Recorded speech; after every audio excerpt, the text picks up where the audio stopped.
Hello everybody, मेरा नाम है विशाल और आप सबका स्वागत है आज स्टॉक बॉक्स के बिजनेस स्टैंडर्ड एनालिसिस वीडियो में। यहाँ पे बिजनेस न्यूज़पेपर्स को हम एनालाइज करते हैं, business standard plus, financial express and cause and effect को इवैल्यूएट करते हैं हर एक इंपॉर्टेंट आर्टिकल के। तो यहाँ पे हमारा गोल होगा कि आपको आपके jobs, investments, loans, budgets, savings, इन हर एक चीज को अफेक्ट करने वाली न्यूज आपको पता चल जाए विदाउट गोइंग एनीवेयर। एंड यहाँ पे हम अच्छे से एनालाइज भी करेंगे, डिकोड भी करेंगे सारे न्यूज को।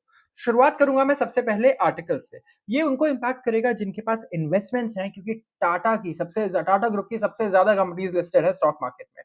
तो बड़ा इंपॉर्टेंट होता है कि हमें पता हो कि हाँ, देश के सबसे बड़े बिजनेस हाउस के साथ चल क्या रहा है। अब रतन टाटा जी के बारे में आप सबने सुना होगा, अभी कुछ दिन पहले न्यूज आए एंड इनके बाद we need a successor. So Noel, अगर आप देखें तो यहाँ पे he has been appointed to head Tata trust. Ratan Tata के सक्सेसर होंगे as Tata trust chairman. Announce किया गया in less than 48 hours after patriarch passed away Wednesday at the age of 86। So जितनी भी स्पेकुलेशन चल रही थी कि कौन होगा, कौन हेड करेगा, अब यहाँ पे चूज किया गया है नोएल नवल टाटा को। 67 ईयर ओल्ड है, हाफ ब्रदर है रतन टाटा के, एंड अब ये होंगे chairman of Tata trust and all the trust covered under it. Unanimous decision था, सबने लिया इनके फेवर में एंड कोई डिस्कशन नहीं था किसी दूसरे कंटेंडर पे for the top post at Tata trust, जिसके पास 66% स्टेक है टाटा सन्स का। तो यहाँ पे इन्होंने कहा कि I am deeply honoured and humble. And देखिए, हमारे लिए इंपॉर्टेंट ये है कि स्टॉक मार्केट में जितने भी कंपनीज हैं, दे कोई यहाँ पे एक तो कोई कंटेंडर नहीं आया, देयर वाज नो स्कर्मिश, किसी तरीके की कोई कॉन्फ्लिक्ट नहीं हुई एंड स्मूथली एक नया सक्सेसर यहाँ पे आ गया, which saves a lot of volatility and lot of money for the company and for the investors. So Tata sons देखिए कितना होल्ड करता है अलग अलग कंपनीज में। टाटा सन्स अगर आप देखें तो कितना सारा इनके पास शेयर है, टाटा मोटर्स में, टाटा स्टील में, टाटा केमिकल्स में, Tata power, Indian hotels, Tata industries, Tata consumer products, Tata international, Tata investment corporation. हर जगह पे इनके काफी स्टेक्स है टाटा कंपनीज में, जब जिनको अब ये हेड करने वाले हैं एज अ चेयरमैन। आते हैं अगले आर्टिकल पर, ये है रुपीस के बारे में। तो देखिए, ये मैं बता दूं किसको किसको इंपैक्ट करेगा। हमारे सब्सक्राइबर बेस में हर इंसान को अफेक्ट करने वाला है ये, क्योंकि भाई रुपया अगर कमजोर हो रहा है, it's not good for us all the time. Sometimes it's good only when you are an exporter. जैसे कि आईटी में काम करने वाले लोग जो है, अब देखो आईटी इंडस्ट्रीज है, सो उन्हें बेनिफिट होगा इससे, या फिर जिनके रिलेटिव्स बाहर रहते हैं और उन्हें पैसा भेजते हैं बाहर से, लेट्स से कुछ रेमिटेंस भेजते हैं, उनको फायदा होगा, क्योंकि रुपया जो है ये वीकन हुआ है और ये आ चुका है बिलो 84 वर्सेस डॉलर। दो रीजंस बताए जा रहे हैं इस आर्टिकल में, एक तो एफपीआई सेल ऑफ एंड एक costlier oil. FPI sell off मतलब फॉरेन पोर्टफोलियो इन्वेस्टर्स, और दूसरा है महंगा क्रूड ऑयल। तो रुपया कमजोर हुआ जिसकी वजह से लॉस किसका होता है? जब रुपया कमजोर होता है इंपोर्टर्स का। आप सामान इंपोर्ट करते हो कुछ भी मैन्युफैक्चर करने के लिए, तो वो ऑलरेडी महंगा हो जाता है। तो रुपया का कमजोर होना सडनली अच्छा नहीं है, ग्रेजुअली यस ये होता ही रहेगा कमजोर, हमें लगता है जैसा आज तक होता है, बट यस अचानक से अगर बहुत कमजोर हो जाए तो काफी फर्क पड़ता है हमारे इंपोर्ट बिल पे।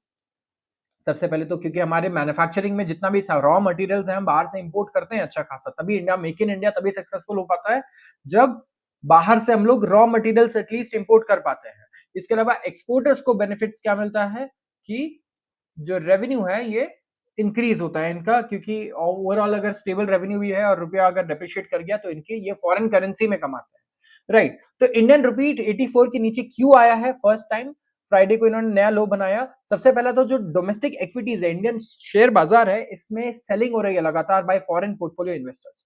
बाहर के जो निवेशक हैं वो इस टाइम पे इंडिया में स्टॉक खरीद नहीं रहे हैं, वो स्टॉक्स को बेच रहे हैं। एंड एक दूसरा है क्रूड ऑयल का। क्रूड ऑयल के दाम जो बढ़ रहे हैं, जिसकी वजह से क्या हो रहा है, फियर हो रहा है काफी ज्यादा कि ये और बढ़ सकते हैं, हमारा इंपोर्ट बिल और बढ़ सकता है, और यहाँ पे रुपया इसलिए और गिर रहा है। तो यहाँ पे लोकल करेंसी यूएस के करेंसी के अगेंस्ट डेप्रिशिएट हो रही है। रुपी जो डेप्रिशिएट हो चुकी है 0.8% अगेंस्ट डॉलर इस फाइनेंशियल ईयर में। ये third worst performing Asian currency है बांग्लादेशी टका और फिलिपिन पेसो के बाद, अगर आप देखेंगे। And we have to see, although crude oil की अगर मैं बात करूं तो इस आर्टिकल में ये लिखा है कि क्रूड ऑयल की टेंशन है, बट क्रूड ऑयल कहीं ना कहीं अभी 4% नीचे भी आ गया है last week. And maybe ये सेटल होके वापस अपने $70 वाले रेट पे चला जाएगा। तो इसकी परेशानी तो नहीं होनी चाहिए। ऑल्दो येस, ये जो डोमेस्टिक इक्विटीज में सेल ऑफ है, तो इससे क्या होता है, देखिए जब भी सेल ऑफ होता है या देश से बाहर डॉलर जाता है तो रुपया कमजोर होता ही होता है, क्योंकि लोग बाय क्या करते हैं यहाँ पे, डॉलर्स, एंड सेल करते हैं रुपीज। तो यहाँ पे ऑटोमेटिकली अगर आप देखोगे तो क्या हुआ, रुपी की सप्लाई बढ़ गई मार्केट में, ज्यादा लोग रुपया बेच रहे हैं और ज्यादा लोग डॉलर बाई कर रहे हैं उसके अगेंस्ट, तो डॉलर अपने आप मजबूत हो गया। Trump says India's biggest tariff charger vows reciprocal tax. Donald Trump यहाँ पे काफी सारे स्टेटमेंट्स देते रहते हैं, बट क्योंकि अभी इलेक्शंस हैं यूएस में, तो काफी इंपॉर्टेंट है कि हम सुने कि दोनों कैंडिडेट्स क्या बोल रहे हैं इस वक्त। डोनाल्ड ट्रम्प ने एक बात बोली है जो इंडिया को अफेक्ट कर सकती है यहाँ पे काफी, क्योंकि देखिए इंडिया के लोग भी कंप्लेन करते हैं, खैर हम भी एज अ सिटीजन कई बार कंप्लेन करते हैं कि इंडिया बहुत टैक्स लगाता है अपने डोमेस्टिक कंपनीज को बचाने के लिए। जैसे कार को ले लो आप, बाहर की कार्स और बाइक्स पे हम लोग 200% टैक्स लगा देते हैं, 100% टैक्स आराम से लगा देते हैं। तो यहाँ पे डोनाल्ड ट्रम्प का कहना है कि हमारी अमेरिकन कंपनीज पे इंडिया बहुत ज्यादा टैक्स लगाता है, तो हम भी रेसिप्रोकल टैक्स लेके आएंगे अगर हमें इलेक्ट किया गया पावर में। तो उन्होंने कहा है कि इंडिया सबसे ज्यादा टैरिफ मतलब टैक्स लगाता है फॉरेन प्रोडक्ट्स पे, and they do it with a smile, he added. तो परहैप्स सबसे इंपॉर्टेंट एलिमेंट क्या है इनके प्लान का, इन्होंने कहा कि एक तो अमेरिका को अमीर बनाने का काम है, एंड यहाँ पे रेसिप्रोसिटी से ये होगा, मतलब जो सामने वाला करे आप उसका जवाब दो। रेसिप्रोसिटी, जैसा वो कर रहा है वैसा ही हम करेंगे, इसे हम बोलते हैं रेसिप्रोकेट करना। And it's a word that's very important. इनका कहना है ये शब्द मेरे लिए बहुत इंपॉर्टेंट है, क्योंकि हम टैरिफ चार्ज नहीं करते। जो भी आए यूएस में आके जो बेचना चाहे वो बेचे, उनका ये कहना है। लेकिन यूएस की कंपनीज या कोई यूएस के एंटरप्रेन्योर्स वहां जाके कुछ बेचना चाहते हैं तो उनपे बहुत ज्यादा टैक्स कर दिया जाता है। तो इनका कहना है हम we don't really charge. China charge करता है हमें 200% टैरिफ, ब्राजील एक बड़ा चार्जर है एंड सबसे बड़ा चार्जर है यहाँ पे इंडिया। तो इन्होंने मोदी की भी तारीफ की यहाँ पे, प्राइम मिनिस्टर नरेंद्र मोदी की, बट ओवरऑल इन्होंने कहा कि इंडिया एक काफी बड़ा चार्जर है यहाँ पे। उनका ग्रेट रिलेशनशिप है इंडिया के साथ, ये अमेरिका का उनका ये कहना है। एंड स्पेशली मोदी यहाँ के प्राइम मिनिस्टर नरेंद्र मोदी के साथ उनका कहना है वो ग्रेट लीडर हैं, but when it comes to trade तो इंडिया से वो काफी मैं कहूंगा चीजें एक्सपेक्ट कर रहे हैं कि इंडिया सैक्रिफाइस करेगा उनके लिए, विच वी हैव टू सी कि क्या होता है, क्योंकि हो सकता है इनके आने के बाद काफी चीजें रीनेगोशिएट हों एंड गवर्नमेंट को काफी चीजें रीनेगोशिएट करनी पड़ी। क्योंकि लास्ट टाइम भी जब ट्रम्प थे तो यहाँ पे बात चल रही थी हार्ले डेविडसन मोटरसाइकिल्स की, कि किस तरीके से हार्ले डेविडसन पर इंडिया इतना ज्यादा टैक्स लगा देता है, 200% टैक्स लगता है। तो इसमें काफी प्रॉब्लम होती है। तो इन्होंने कहा कि India is very tough. And जब हार्ली डेविडसन के लोगों से इन्होंने बात की, उन्होंने पूछा कि कौन सी कंट्रीज अच्छी है कौन सी बुरी, उन्होंने कहा India is very tough. And कुछ और भी एग्जांपल्स दिए, उन्होंने कहा कि टैरिफ्स, उन्होंने कहा 150% टैक्स इंडिया लगाता है हमारे पे। तो तभी से डोनाल्ड ट्रम्प के दिमाग में बात आई कि यस इंडिया इतना ज्यादा टैक्स लगा रहा है तो इन्हें ये कम करना चाहिए अमेरिकन कंपनीज के लिए। सो वी विल सी कि आगे जो हम सर्विसेज और प्रोडक्ट्स एक्सपोर्ट करते हैं यूएस को, कि कहीं ऐसा सही में ना हो जाए कि वो बहुत ज्यादा टैरिफ लगाने लगे, बिकॉज हमें भी काफी सफर करना पड़ेगा इसकी वजह से। आते हैं अगले आर्टिकल पे, और ये बात करें हम देश की सबसे बड़ी कंपनी रिलायंस इंडस्ट्रीज। इंडिया में करीब 30-40% आप देखिए ना, म्यूचुअल फंड जो है जहां हम इन्वेस्ट कर रहे हैं वो रिलायंस का शेयर ही लेके बैठे हुए हैं। और इसके साथ भी रिलायंस को पूरी इंडस्ट्री देखती है, ठीक है, पूरे इंडिया वॉच करती है कि ये कैसा परफॉर्म कर रहे हैं। ये एक इंडिकेटर की तरह बन गया है मार्केट के लिए। और निफ्टी में भी सबसे ज्यादा हैवी वेट कंपनीज में से एक रिलायंस ही है। तो निफ्टी 50 की अगर बात करें तो रिलायंस, एचडीएफसी, आईसीआईसीआई, इस टीसीएस, ये सब मिल इन्फोसिस, ये सब मिलकर के ही मतलब लिटरली 50% कवर कर देता है। तो काफी ज्यादा वेटेज है इनका। तो रिलायंस इंडस्ट्रीज अपना रिजल्ट अनाउंस करने वाली थी, 14 अक्टूबर को करने वाली है। एंड एक्सपेक्टेशन है वीक नंबर की। क्यों? क्योंकि इनका रिफाइनिंग और पेट्रोकेमिकल बिजनेस है, इसमें ज्यादा फायदा हो ही नहीं रहा। और जो टेलीकॉम में फायदा हुआ है अभी, क्योंकि इन्होंने चार्जेस बढ़ाए हैं, वो अब ऑफसेट हो जाएगा। वो जो फायदा हुआ वो यहाँ नुकसान से कॉम्पेंसेट हो जाएगा ऑयल टू केमिकल बिजनेस के। तो रिलायंस में करीब 5% की कंसोलिडेटेड इबिटा डिक्लाइन देखने को मिलेगा, and due to 31% alone EBITDA decline refining and petrochemical business से। एंड अगर रिटेल की बात करें तो 9% की ग्रोथ है, डिजिटल सर्विसेज में 10% की ग्रोथ है, जिसमें टेलीकॉम भी आता है। तो देखिए एक कंग्लोमरेट है, रिलायंस कंग्लोमरेट है। और पूरी दुनिया में आप देखिए कंग्लोमरेट बिजनेसेस आजकल बहुत अच्छा कर रहे हैं। कंग्लोमरेट क्या हो गया? बेसिकली एक ऐसा बिजनेस जो हर एक सेक्टर में है। रिलायंस रिटेल में भी इंडिया के सबसे बड़ी कंपनीज़ में से एक है। टेलीकॉम में तो है ही सबसे बड़े ऑपरेटर्स में से एक। पेट्रोकेमिकल और रिफाइनिंग में भी सबसे बड़ी कंपनी है ये। और इसके अलावा और भी बहुत सारी चीज़ों में आ गया है, अब एंटरटेनमेंट में आ गया है, हॉटस्टार को खरीद लिया है। इसके अलावा आप देखेंगे रिलायंस टेक्सटाइल बिज़नेस में भी है। तो बहुत सारे बिज़नेसेज़ हैं। जियो फाइनेंशियल सर्विसेज़ अब एनबीएफसी फाइनेंस में भी आ गया है और ब्लैक रॉक के साथ मिलके अब रिलायंस म्यूचुअल फंड्स और फाइनेंशियल प्रोडक्ट्स भी लॉन्च कर रहा है। राइट? सो अब देखिए ये कंग्लोमरेट बिज़नेसेस क्या करते हैं, हर एक सेक्टर में घुसते हैं और वहाँ पे अपने आप को एस्टेब्लिश करते हैं। तो फ़ायदा क्या है कि एक बिज़नेस नहीं चलेगा तो दूसरा तो चलेगा और इसीलिए लोग रिलायंस में इतना ज़्यादा रिलायंस को पसंद करते हैं इन्वेस्टमेंट के लिए क्योंकि एक बिज़नेस नहीं चला तो दूसरा तो चलेगा तो उनकी इन्वेस्टमेंट तो सेफ रहेगी कम से कम, लोग ऐसे सोचते हैं।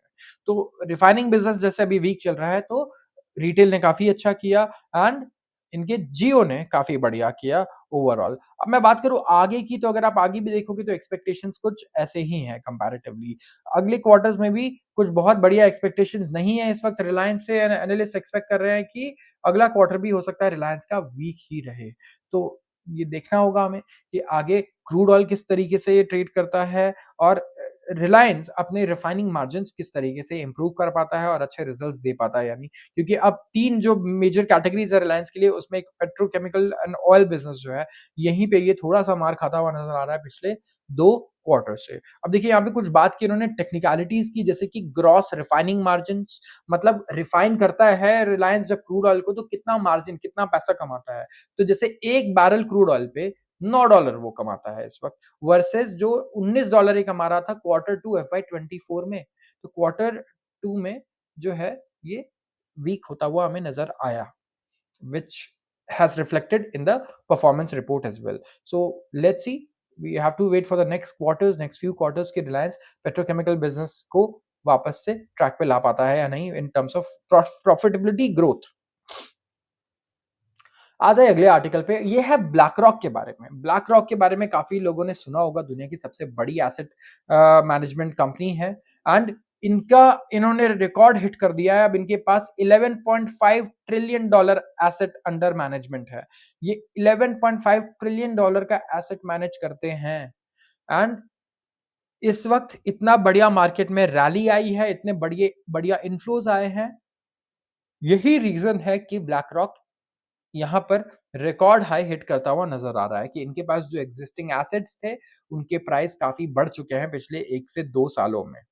सो एसेट्स जो ब्लैक रॉक मैनेज करता है, ये शूट अप हो चुके हैं to 11.48 trillion in the period compared with 9.1 trillion dollar a year earlier. तो 1 साल पहले 9.1 ट्रिलियन डॉलर था और 10.65 डॉलर था सेकंड क्वार्टर में कंपनी ने कहा है फ्राइडे को। तो इन्होंने कहा हमारी स्ट्रैटेजी बहुत एम्बिशियस है और हमारी स्ट्रैटेजी अभी काम कर रही है। लैरी फिंक इनके चेयरमैन हैं एंड सीईओ हैं जिन्होंने एक स्टेटमेंट में कहा। तो last week New York based firm ने कंप्लीट किया अपना $12.5 billion acquisition global infrastructure partners का और ऐड किया $100 बिलियन इन एसेट्स अपने किटी में एंड लेटर दिस ईयर वो $3.2 बिलियन का एक्विजिशन करने वाले हैं private markets data provider Preqin का।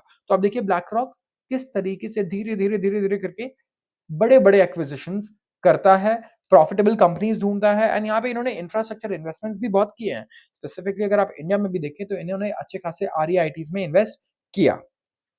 तो यूएस में भी अगर आप देखेंगे ब्लैक रॉक हाउसिंग मार्केट में काफ़ी ज़्यादा इन्वेस्ट कर रहा है। इन्होंने रजिस्टर किया है कभी $160 billion in long term net inflows third quarter में और जो टोटल नेट इन्फ्लोज़ है ये हिट कर चुका है quarterly record of $221.18 billion up from $2.75 billion a year अगो।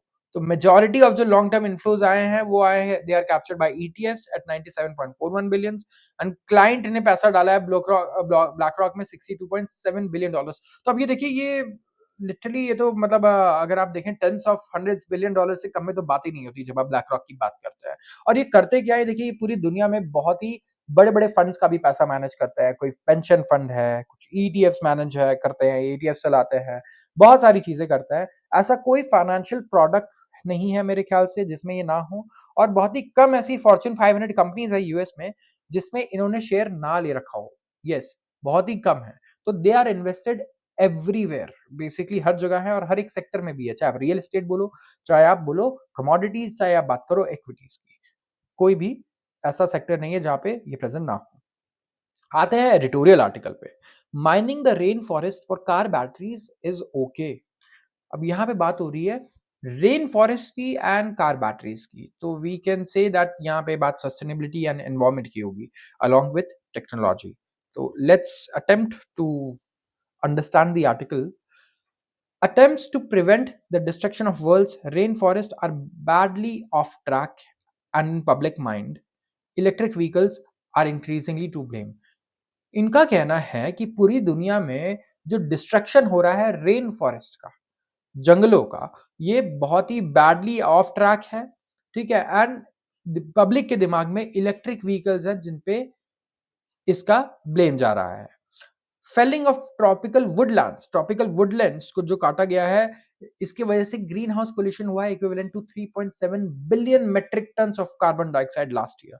जो फॉरेस्ट डिक्लेरेशन असेसमेंट है, एक ग्रुप जो ट्रैक करता है डिफॉरेस्टेशन, उन्होंने इस रिपोर्ट में कहा इंडोनेशिया सबसे बड़ा कल्प्रिट है यहाँ पे compare to the area that would have been cleared अगर प्रैक्टिस ऑन ट्रैक होता टू बी एलिमिनेटेड बाय 2030। तो कंट्री ने एडिशनल 5.5 लाख के करीब हेक्टर्स, 5.5 लाख हेक्टर्स के करीब फॉरेस्ट को और कट कर दिया। तो अगर आप न्यूज़ रीड कर रहे हैं ओवर द पास्ट ईयर तो अज्यूम करिए कि it was largely about nickel that is used to grab more energy into EV power tracks. अब क्या हो रहा है कि इलेक्ट्रिक व्हीकल्स में हम पेट्रोल, डीज़ल देखिए पहले यूज़ करते थे तो ऑफ कोर्स एनवायरनमेंट को डैमेज करता है जब हम कार में चलाते हैं। लेकिन इलेक्ट्रिक व्हीकल्स ऐसा नहीं है कि पॉल्यूशन नहीं होता है। इलेक्ट्रिक व्हीकल्स को बनाने में अच्छा खासा पॉल्यूशन क्रिएट होता है। भले ही वो जब सड़क पे चल रही होती हैं तो पॉल्यूशन क्रिएट नहीं करती। अब जैसे इंडिया में तो देखिए 70-80%, 70-75% इलेक्ट्रिसिटी कोल से प्रोड्यूस होती है। तो इलेक्ट्रिक कार चलाने में भी बहुत पॉल्यूशन है। ये तो आप नहीं कह सकते कि पॉल्यूशन नहीं है। दूसरी बात, जब आप इलेक्ट्रिक कार्स को बनाते हैं तो और बैटरीज़ को बनाते हैं तो हमें चाहिए होते हैं मेटल्स। हम आजकल कितने आर्टिकल्स कवर करते हैं क्रिटिकल मिनरल्स के बारे में। आपने पढ़ा होगा क्रिटिकल मिनरल्स, इसके माइनिंग का ऑक्शन भी हुआ है अभी critical minerals, rare earth metals, हम ये भी डिस्कस करते हैं कई बार, राइट? तो जब हम ये सारी चीज़ें डिस्कस करते हैं, तो मैं ये भी बताता हूँ आपको कि ये चीज़ें इंडिया में सारी हर जगह नहीं है, राइट? एंड हमें इसकी बहुत ज़रूरत है, तो पूरी दुनिया में अब इसकी माइनिंग हो रही है। तो जब ये माइनिंग हो रही है, तो माइन कैसे होगा? पेड़ उगा के तो माइन आप करोगे नहीं, आपको पेड़ और जंगल काटने पड़ेंगे और जैसे-जैसे इनकी डिमांड और ज़्यादा बढ़ेगी, स्पेसिफिकली निकेल और कोबाल्ट की जैसे अब देखिए यहाँ पे निकेल की बात हो रही है। निकेल माइनर्स जो हैं इनको ब्लेम किया जा रहा है डेवास्टेशन के लिए, बर्बादी के लिए इंडोनेशियन फॉरेस्ट के। फाइनेंशियल टाइम्स में अभी किया, तो इनका एक टैगलाइन दिया इन्होंने clean cars and hidden toll कि कैसे कार्स क्लीन है लेकिन इसका एक छुपा हुआ टोल है जो हम पे कर रहे हैं और कार्स क्लीन कार लाने का हमारा जो पर्पस था कि हमें कार्बन डाइऑक्साइड एमिशन को कम करना है, वो बिल्कुल इसका उल्टा होता हुआ नज़र आ रहा है।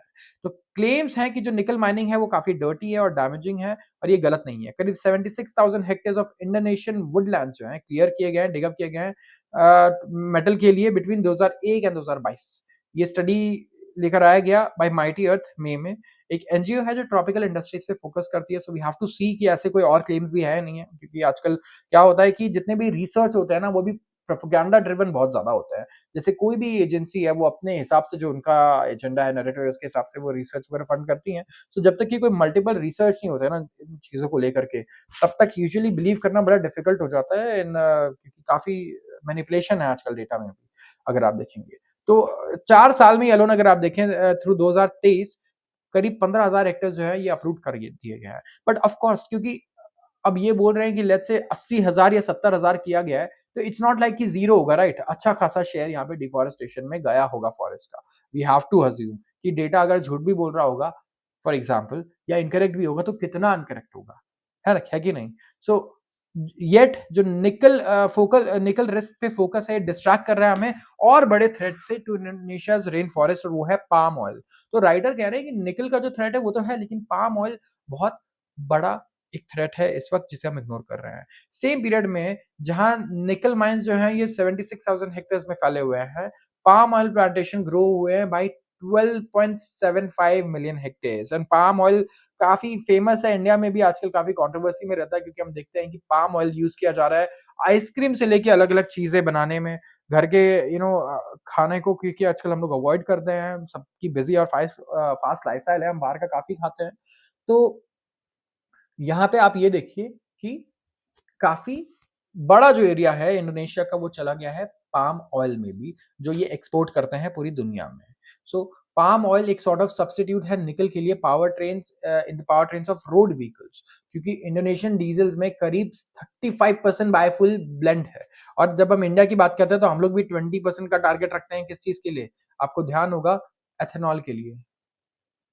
राइट, तो जो एथेनॉल है वैसे ही देखिए बायोफ्यूल वहाँ की गाड़ियों में पावर ट्रेन्स में जो यूज होता है ये होता है एक सब्स्टिट्यूट फॉर निकल एंड ये है पाम ऑयल। तो for all the excitement and एंग्स around इंडोनेशियाज निकल बूम, जो पाम ऑयल है वो बेनिफिट कर रहा है सबसे ज्यादा पॉलिटिकल पैटर्नेज से एंड काफी पॉलिटिकल सपोर्ट भी है। और ये बायोफ्यूल ब्लेंडिंग रेट को 50% लेकर आने वाले हैं, तो और ज्यादा पाम ऑयल प्रोडक्शन वहां पे हमें होता हुआ नजर आएगा एंड करीब कंज्यूम करेगा 18 million tons of palm fat in a single year. तो ये इक्विवेलेंट है nearly quarter of entire global crop. पूरी दुनिया में जो पाम ऑयल प्रोड्यूस होता है ना उसका 25% अकेले इंडोनेशिया कंज्यूम कर लेगा, बिकॉज ये 50% ब्लेंड करना चाहते हैं अपने फ्यूल को। एंड इंडिया में हम लोग यूज कर रहे हैं एथेनॉल। आप देख रहे हैं शुगर कंपनीज के स्टॉक प्राइसेस कितने अच्छे चल रहे हैं, कितनी तेजी से बढ़ जाते हैं, क्योंकि हमारा गोल क्या था कि हम लोग एथेनॉल ब्लेंडिंग यूज करेंगे। तो वैसे ही वहां पर हमें दिख रहा है कि पाम ऑयल ब्लेंडिंग यूज हो रहा है। पाम ऑयल हर कंज्यूमर प्रोडक्ट्स में भी यूज होता है, चाहे आप न्यूटेला चॉकलेट को देखें, चाहे आप हेड एंड शोल्डर शैम्पू की बात करें, हर जगह पाम ऑयल का यूसेज है बिल्कुल भरपूर। लेकिन अगर आप इंडियन रोड व्हीकल्स की बात करें तो ये बाय फार बिगेस्ट ड्राइवर हैं डिमांड ग्रोथ के इन पास्ट डेकेड्स एंड यही रीजन है कि इनका जो प्लांटेशन है इतनी तेजी से बढ़ रहा है और ये डिस्ट्रॉय कर रहा है बाकी रेन फॉरेस्ट को और वहां के नेचुरल हैबिटाट को। तो यूजुअली इसका एक बेटर सॉल्यूशन जो इन्होंने बताया वो ये है कि आप लेस ऑयल यूज करो in general by accelerating move to electric vehicles. लेकिन पॉलिसी उस फ्रंट पे भी काफी शॉर्ट है, क्योंकि जो मॉडेस्ट ईवी इंसेंटिव्स हैं जो एग्जिस्ट करते हैं वो लोकल मैन्युफैक्चरिंग पे ज्यादा फोकस करना चाहते हैं then getting cheap vehicles on roads. अब ये भी प्रॉब्लम्स है जितनी डेवलपिंग कंट्रीज है उनकी बात, क्योंकि वो तो चाहेंगे कि भाई हम ऐसा नहीं चाहते कि बाहर से कार बन के आए और हम खरीद लें उसे। हम चाहते हैं कि हमारे यहाँ भी मैन्युफैक्चरिंग हो एंड यही चीजें नजर आ रही है इंडोनेशिया में भी। तो अगर डैमेज को मिनिमाइज करना है तो हमें प्रेशियस रिसोर्सेज यूज करने होंगे एज फ्रूगली एज पॉसिबल, जितना कंजूसी से और प्रैक्टिकली हम यूज कर पाए उतना। एंड फेवर करना चाहिए capital intensive industry over land intensive agriculture rather than fretting about Indonesia's transformation into a nickel superpower. We should be welcoming it. तो हमने शुरुआत की थी किस तरीके से निकल की वजह से कितना फॉरेस्ट डिस्ट्रॉय हुआ है, बट हम आज इस आर्टिकल को खत्म कर रहे हैं इस बॉटम लाइन से कि निकल जो है ये एक्चुअली बढ़िया है, क्योंकि रियल डिस्ट्रक्शन पाम ऑयल से हो रहा है। वो लोग फ्यूल ब्लेंड कर रहे हैं, अपने पेट्रोल डीजल के फ्यूल ब्लेंड कर रहे हैं पाम ऑयल से, जो उनके फॉरेस्ट को डिस्ट्रॉय कर रहा है। तो अगर निकल यूज होगा और इलेक्ट्रिक व्हीकल्स आएंगे तो एटलीस्ट काफी कम फॉरेस्ट बर्बाद होगा। जहां 76,000 हेक्टेयर है और वहां 18-12 मिलियन हेक्टेयर है, बहुत बड़ा डिफरेंस है इसमें। सो राइटर इस बात को पॉइंट आउट करना चाहते थे इस आर्टिकल के थ्रू। तो आज के लिए बस इतना ही। अगर वीडियो पसंद आई हो तो इसे लाइक कर दीजिएगा एंड चैनल को सब्सक्राइब करना बिल्कुल ना भूलिए। आप सबका बहुत बहुत धन्यवाद एंड हैप्पी दशहरा आप सबको स्टॉक बॉक्स एंड पूरी फैमिली की तरफ से।